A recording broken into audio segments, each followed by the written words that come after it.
नमस्कार, मैं हूं अंकिता और आप देख रहे हैं आवाज इंडिया टुडे। चलिए आज की बड़ी खबरों की ओर रुख करते हैं।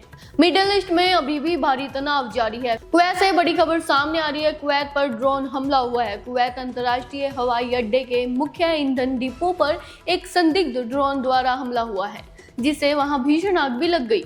इस हमले के बाद संयुक्त अरब अमीरात ने सुरक्षा कारणों से ईरानी नागरिकों के प्रवेश को तत्काल रोक दिया है। सऊदी अरब में भी अलर्ट जारी कर दिया है। रियाद स्थित अमेरिकी दूतावासों ने अपने नागरिकों के लिए हाई अलर्ट जारी किया है और मिसाइल खतरे के मद्देनजर सुरक्षा स्थानों पर रहने की भी सलाह दी है। रूस यूक्रेन संघर्ष ने नया मोड़ ले लिया है। बेलारूस की सीमा पर हलचल। यूक्रेन ने दावा किया है कि रूसी सेना बेलारूस के रास्ते एक नया मोर्चा खोलने की तैयारी कर रही है। जवाब में पोलैंड ने अपनी सीमाओं पर सैन्य तैनाती भी बढ़ा दी है।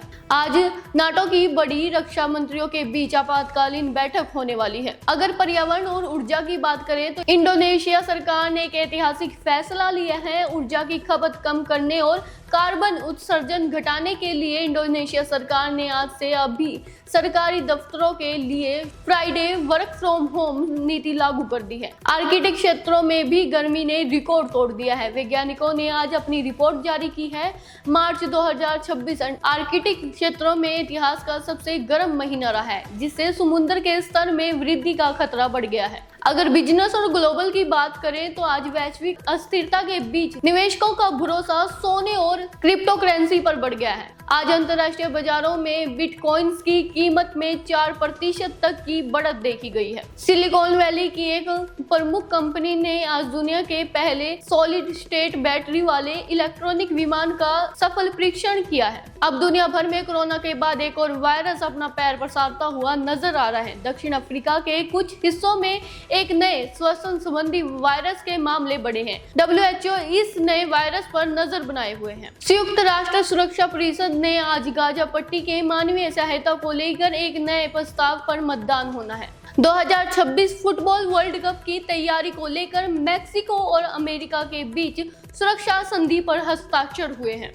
नेपाल में नई सरकार के गठन के बाद पुराने नेताओं पर शिकंजा कसना शुरू हो गया है। दिग्गज नेता की गिरफ्तारी पूर्व प्रधानमंत्री KP शर्मा ओली और पूर्व गृह मंत्री रमेश लेखक को पुलिस ने हिरासत में ले लिया है। उन पर पिछले साल 2025 में जेनजी आंदोलन के दौरान प्रदर्शनकारियों पर हिंसक कार्रवाई करवाने के आरोप में पूर्व अधिकारी पर एक्शन लिया गया है। काठमांडू के पूर्व CDO को भी गिरफ्तार कर लिया है। उन्होंने बयान दिया है कि उन्हें केवल रबड़ की गोलियां चलाने का आदेश दिया था, असली गोलियों का नहीं।